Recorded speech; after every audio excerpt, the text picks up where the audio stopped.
va passer à l'équipe numéro 3. Donc Dassault Team, comme son nom l'indique, a travaillé pour Dassault. Ça, c'est déjà bien des noms d'équipes faciles comme ça. Pour les prochaines éditions, s'il y en a d'autres, pensez-y, c'est toujours plus simple. Donc Dassault Team a travaillé pour l'entreprise Dassault Aviation. Pendant qu'ils s'installent, je vais vous rappeler leur sujet. L'idée, c'était de voir comment on pouvait travailler sur le process de transport des fuselages des Falcons et de trouver des alternatives aux solutions existantes. Et donc, ils ont travaillé 24 heures et vont nous présenter en 3 minutes chrono. Alors, je crois que ça va être une présentation un peu anglais, c'est ça?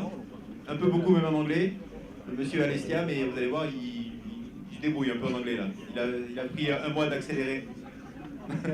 Non, il est bilingue un peu, voilà, comme moi. 3 minutes? C'est bon?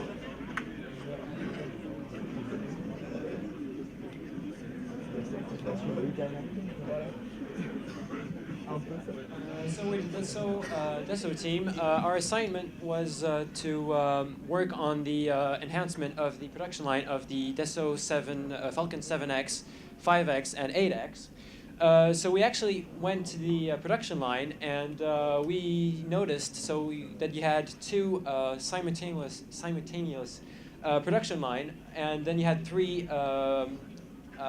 painting halls at the end of the building.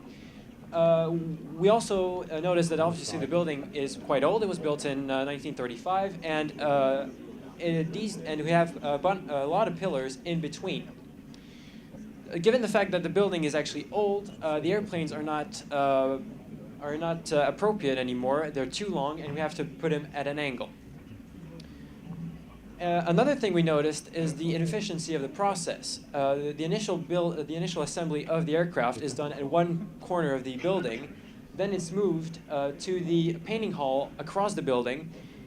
After the painting process is done, they bring it back all the way to the other side of the building, in which they go through 4 different assembly processes. Every time they use a sky crane, and obviously every time they use about an hour to do the shifting process. So this is, again, the current layout. The idea would be to put the initial assembly halls on the other side of the building, right next to the painting hall. And the idea would be to do the initial assembly over there, bring it simultaneously towards the painting hall, and do the painting process. We would be removing a couple of pillars at each end to allow us to go around the building, all around, which will allow us to use the entire surface of the building. Again, this is how it would look like. The idea would be to have 2 simultaneous airplanes being worked on. The idea would be to have both production lines, similar production lines, which means it's modular depending on the demand of each aircraft. This is another view of it. And so the solution would be essentially to use mimicry. So it's the same system as the ants are using. A lot of small components. They're not necessarily capable of taking all the weight, but given the fact that they're working together, we will be able to move the big weight. The idea would be to use small robots of this size. It's about 50 by 50 centimeters. All of them they're using in order to lift it, a very low weight, and we'll be able to move with a crate system. We put the robots under, and then following a platform process. The advantage of this system is the modularity. Because we will be able to use them either for moving the airplane or for moving equipment, and allowing every component to work. And we will be able to have the resources and the material everywhere where we need it, and therefore reduce the amount of time that the employee has to waste fetching the equipment. And also we will be able to improve the ergonomics by, for example, lifting the equipment, so like this, they don't need to bend all the time. Thank you for your attention.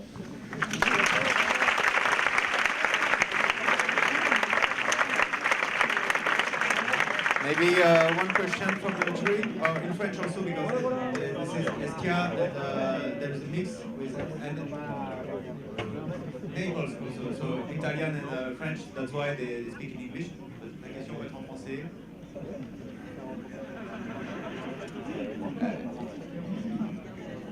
Je vais la faire en français puis en anglais, ça va être plus simple. Vous avez dit que vous proposiez de détruire les piliers d'un des bâtiments existants.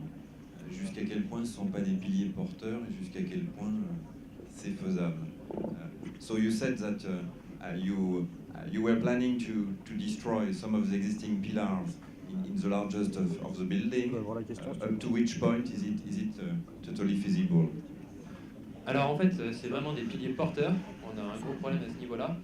C'est la raison pour laquelle on souhaitait ajouter des arcs, un peu comme vous voyez dans le milieu des églises, des arcs de mouvement, permettant de renforcer la structure. L'idée initiale, en fait, ça aurait été de supprimer tous les piliers. Malheureusement, la structure, comme elle est vieille, on a dit, elle date de 1935. On ne veut pas le faire. C'est la raison pour laquelle on suppose, pour l'instant on émet l'hypothèse, que ces piliers, les deux piliers donc aux extrémités, peuvent être supprimés si on renforce la structure. À l'heure actuelle, on n'a pas d'autre solution permettant d'optimiser autant la production.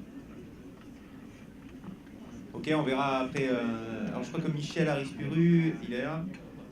Donc merci Michel, parce que ce qui n'a pas été dit peut-être, c'est que vous êtes allé faire un petit tour dans l'usine hier pour aller voir et constater de visu, et ensuite, si ça a été dit, c'est vrai. Et ensuite, ben voilà.